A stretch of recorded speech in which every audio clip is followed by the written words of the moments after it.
দেশের দ্বিতীয় বৃহত্তম সমুদ্র সৈকত পটুয়াখালীর কুয়াকাটায় প্রতিনিয়ত বাড়ছে পর্যটকের ভিড়। সাপ্তাহিক ছুটি, সরকারি বন্ধের দিন এবং বছরের বড় বড় উৎসবগুলোতে অগ্রিম বুকিংয়ের হিড়িক পড়ে এই সৈকতে ভ্রমণ পিপাসুদের। তবে এবার ভিন্ন চিত্র ঈদুল আজহার পরবর্তী ছুটিতে। ঈদুল আজহা উপলক্ষে টানা বন্ধের কারণে কুয়াকাটায় প্রায় 200টির মতো হোটেল মোটেল আমরা প্রস্তুত রেখেছি পর্যটক বরণে। তো এই 200টি হোটেলের সাথে 1500 থেকে 2000-এর মতো কর্মচারী বা এমপ্লয়ি কাজ করছে।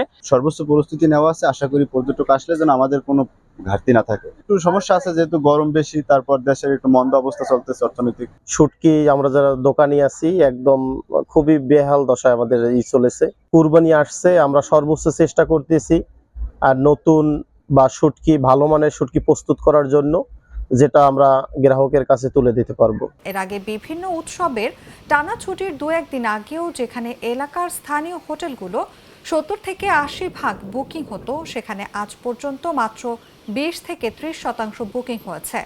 এখনো বুকিং হয়নি প্রায় 80% হোটেল। পর্যটক অনেক আগমন ঘটবে আমরা আশা করি, কিন্তু এখন বর্তমানে পর্যটক কম, মানে কুয়াকাটা কম, আর বিশেষ করে অনেক গরম পড়ে। এই গরমের কারণে মানে এই প্রভাবটা এই সমুদ্র সৈকত কুয়াকাটা পড়ছে। ঈদের আগেই আমরা 50 থেকে 60% বুকিং আমরা অগ্রিম পেয়ে থাকি, কিন্তু এই বছর তুলনামূলকভাবে অনেকটা কম। তো 25 থেকে 30% বুকিং ইতিমধ্যে আমাদের হয়েছে।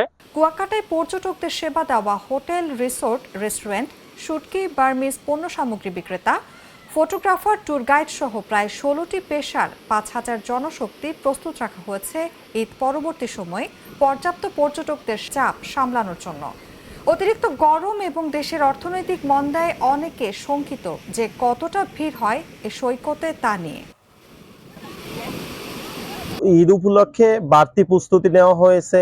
অনেক দোকানি মাছের সংকট ছিল, সেখানে মাছের সংকট পূরণ করা হয়েছে এবং কি অনেকে বিভিন্ন প্রতিষ্ঠান থেকে আর্থিক সহায়তাও নিয়েছে, বিশেষ করে লোন যেটাকে বলে।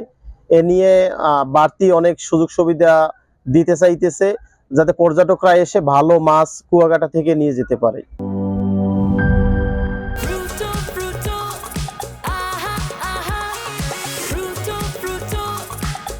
প্রাণ ফ্রুটো, সময় অসময় ফ্রুটোময়।